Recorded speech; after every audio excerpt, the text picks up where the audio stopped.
three Jaina Basadi temples of the Hoysala period and a step well. The Basadis are located in close proximity to the Dwarasamudra lake. The Parshvanatha Basadi, the Adinatha Basadi, and the Shantinatha Basadi are the three Jaina shrines containing all images of Jain Tirthankaras. The Parthvanath Basadi is the largest of them, also has niches idols of the 24 Tirthankaras or saints of Jainism. The Parshvanath Basadi was built by Boppadeva in 1133 CE during the reign of King Vishnuvardhana. Boppadeva was the son of notable Gangaraja, a minister under Hoysala king Vishnuvardhana. The construction of the temple coincided with victory of Narasimha I as the royal heir to the throne. The deity therefore is called Vijaya Parshvanatha. The Shantinath Basadi was built around 1192 CE during the reign of Veerabhallala.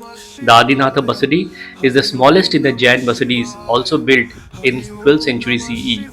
A monolith of Bahubali, which was present inside the temple but is now displayed outside Halebeedu Museum.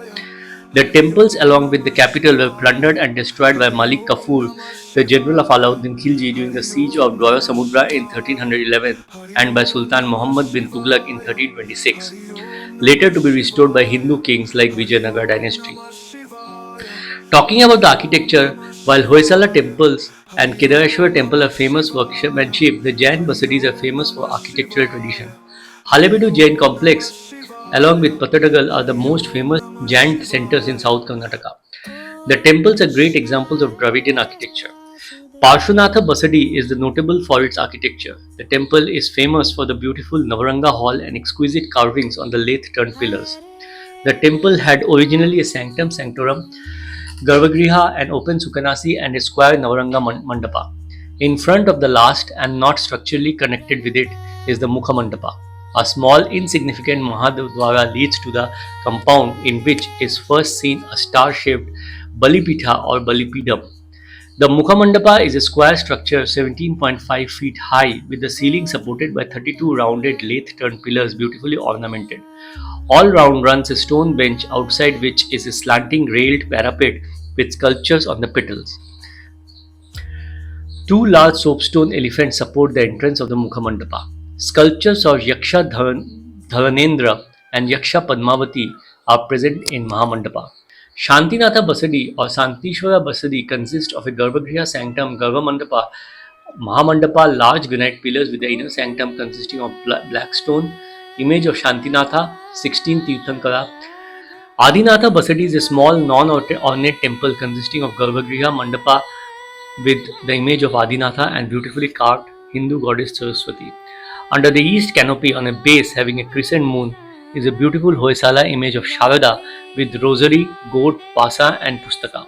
It has a smiling face and is not correctly Padmavati. The temple of Adinatha is a small one with Garbhagriha sanctum. The sanctum sanctorum doorway has a plain but well designed lintel of pure black stone rarely used with an inscription upon it. Radhe Radhe Govind Radhe. Our next destination, the Laxmi Narasimha temple at Javagal. The Laxmi Narasimha temple of Javagal or Javagalu is a Hoysala style Hindu temple from the mid 13th century located around 20 kilometers northeast of Halebeedu and 50 kilometers from Hassan. This triple shrine temple is dedicated to Narasimha, Vishnu's man-lion avatar. It was built between 1250 and 1260 AD by King Veera Someshwara of the Hoysala Empire, who was the ninth king of the dynasty. The temple is built in a compact square plan typical of Hindu temple architecture, but the three sanctums share a common mandapa or hall. The presiding deity of this temple is Narasimha. The main temple is a Trikuta styled one with three shrines and one main shrine with a shikhara above it and is raised on a jagati or pradakshina. It has beautiful moulding friezes and sculptures on the exterior walls and lathe turned pillars Sukhanasi and Garbhagriha on the interior. The temple's inscriptions and foundation stones are missing and accordingly dating the temple is uncertain. Some of the signatures carved on the panels of the temple suggest Malitamma, the renowned 13th century sculptor known for his exquisite work elsewhere. Such evidence suggests that the temple was completed around 1260 CE. The decorative plan of the outer walls of the shrine and the Mandapa hall is Hoysala style with two eaves that run around the temple. Here are 140 wall panel images, each made with attention to finer details, with notable carvings of Rama and Lakshmana, Badrinarayana and Ananta Padma Nabha also.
On the outer walls of the temple, we can find sculpture of Lord Narayana in 24 different forms.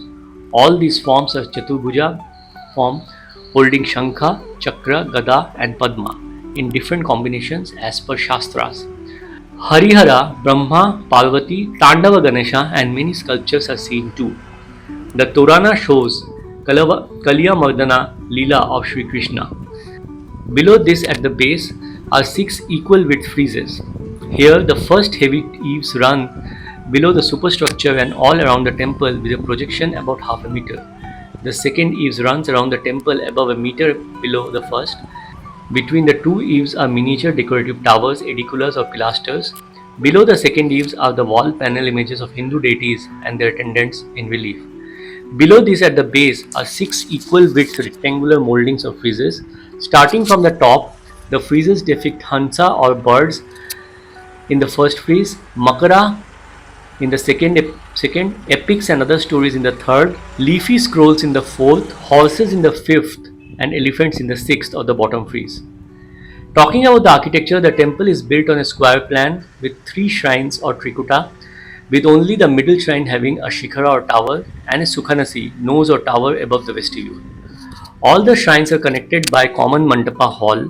The central shrine is easily visible from outside due to its tower and the sukhanasi that protrudes prominently from it.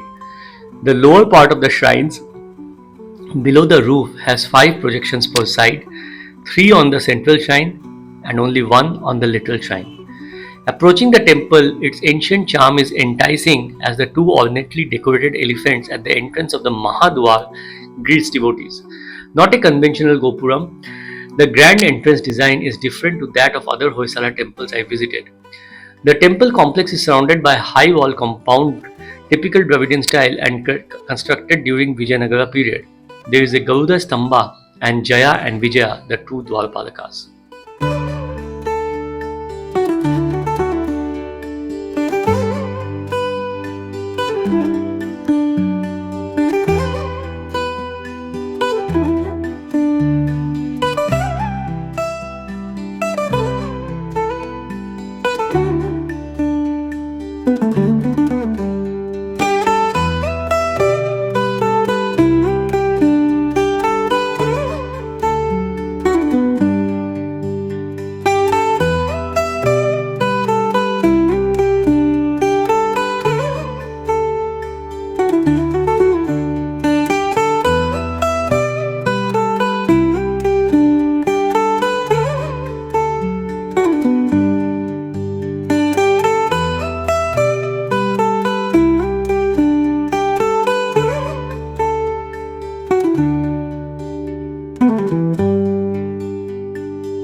So, friends, with this, I come to the end of part 2 of episode number 21. I hope you enjoyed this part also. Please do not miss the last part of this episode. Till then, do take care of yourself and bye for now.